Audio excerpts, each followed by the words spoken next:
I wanted to take some time today to go over my Bike Friday New World Tourist. This is a fairly old bike, not quite as old as I am, but it's getting there.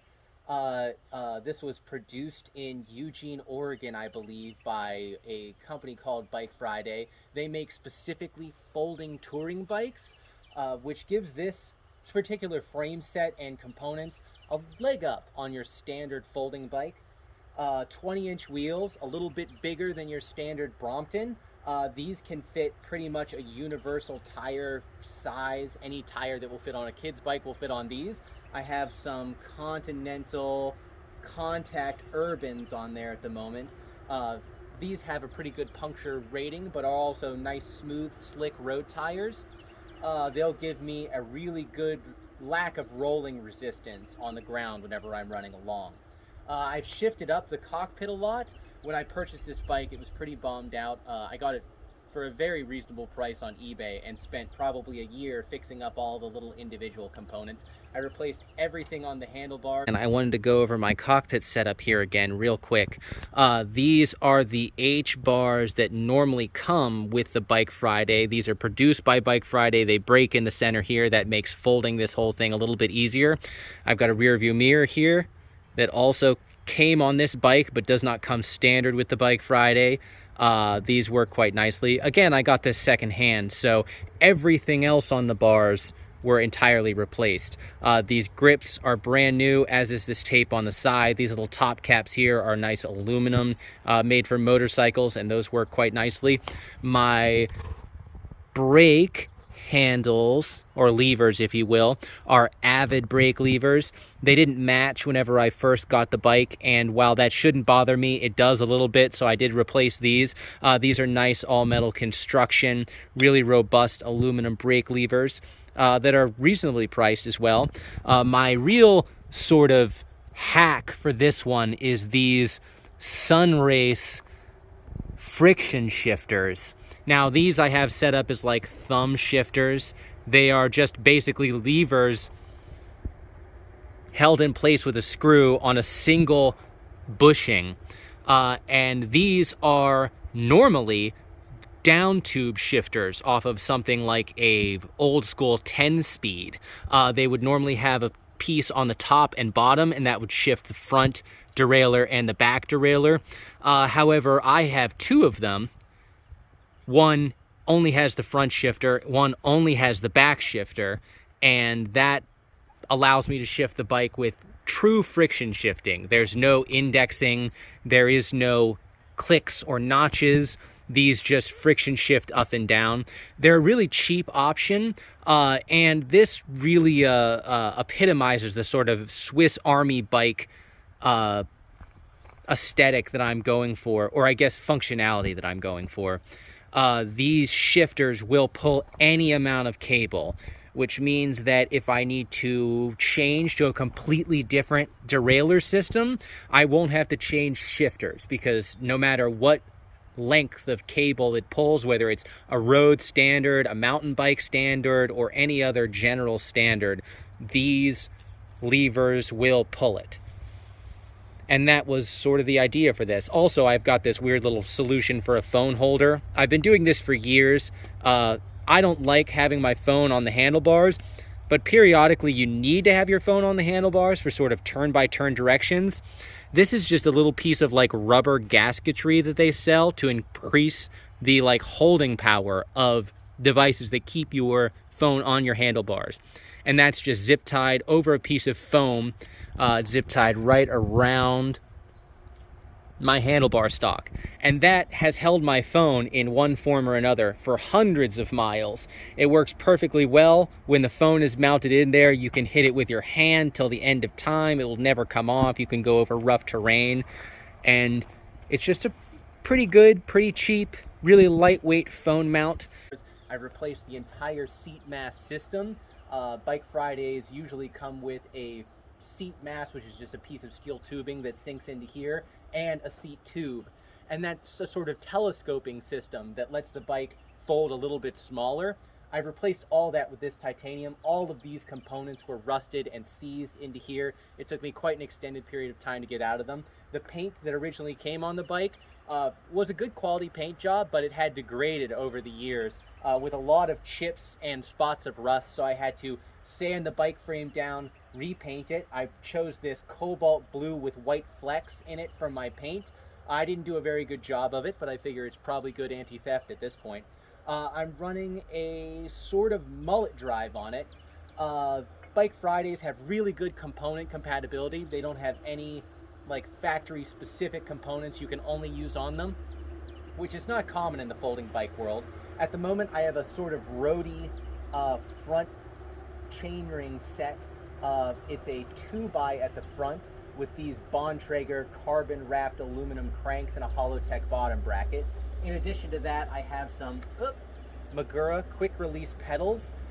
These are not the normal style of pedal that I enjoy on a bike, but the quick release fact to them really makes it a lot faster and more convenient to fold the bike. And it also means that if I'm going into a grocery store or a movie theater or something, I can pop the pedals off and take them in with me, which makes it very difficult to ride the bike away. Of course, it will also be locked, but the pedals pop on and off really easily. There we go. Even when the bike is sitting on the ground, it's actually quite nice. A Shimano front derailleur. This is actually the original derailleur that was spec'd on this bike. And it still works quite well to this day. A good sign that Shimano components tend to last for a long time. My front and rear brake calipers, one is a Tektro, one is a Shimano. This is the original brake caliper that came with the bike. The front brake caliper had been replaced by someone at some point in the history of this bike with like the cheapest brake caliper they could find on eBay. It was bad.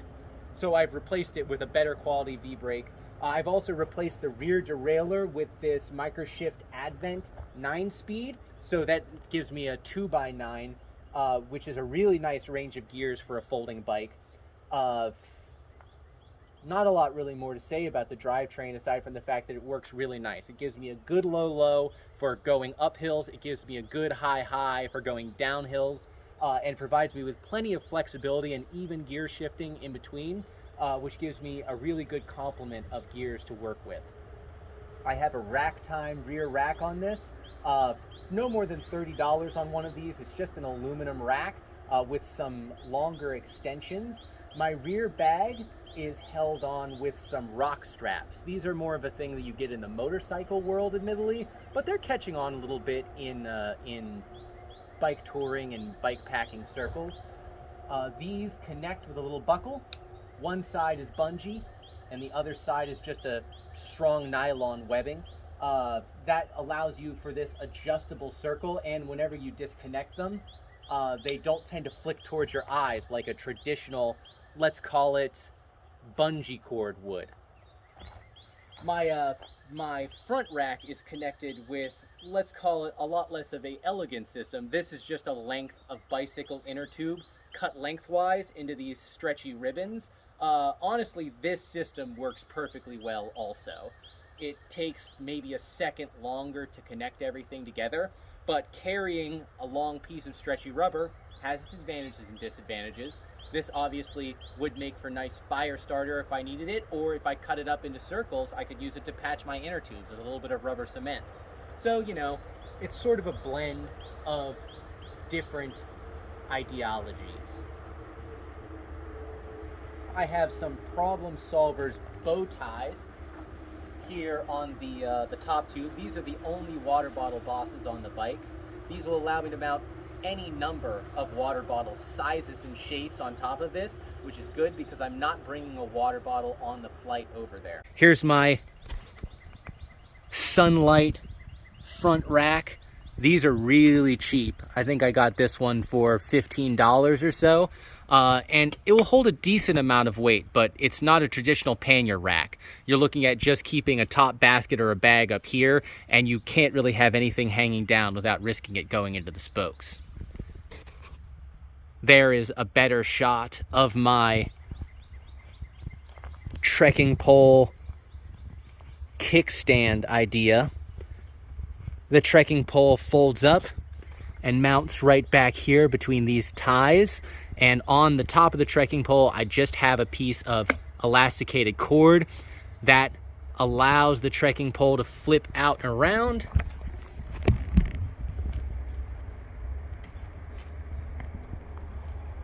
But still stay mounted to the bike. That way the bike doesn't shift off one way or the other. And that's about it. I will be taking this bike with me to Europe in literally just a matter of days. So if you want to see how this bike performs as I traverse probably 1,000 miles of the European countryside, feel free to like and subscribe to the channel, of course. I'm next going to go over the equipment that I keep in my selection of bags. I use 2 bags for this particular bike, one that mounts back here and one that mounts up here. This one will keep my food, water, and cook kit, at least the water that's not in here. My rear rack bag carries all of the bulkier stuff, so that will include my tent, my sleeping bag, my extra clothes.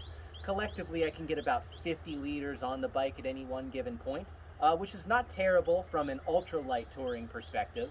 And all of this, the bike, a lot of the extra componentry, will all fit into a single checked suitcase, which means that I can fly it basically anywhere in the world for a relatively reasonable price, which is always nice. I think that just about covers everything that I know of. Thanks for joining me today. Have a nice night. Just taking her on a little ride. The 20-inch front wheel does seem a tiny bit, let's call it jumpy steering wise. I'm betting once I put a little bit more weight over it, that will really be sorted out. The handlebars are working quite nicely. They're a little bit springy. And otherwise, as you can see, I'm going on at a decent clip without really much effort at all. I repacked the wheel bearings at one point or another, and that's really helping reduce my rolling resistance. The Holotech bottom bracket gives me a lot of pedaling rigidity, so I'm not feeling a lot of wiggling back and forth, which just means a lot more power is going into the pedal. It's also a gorgeous day.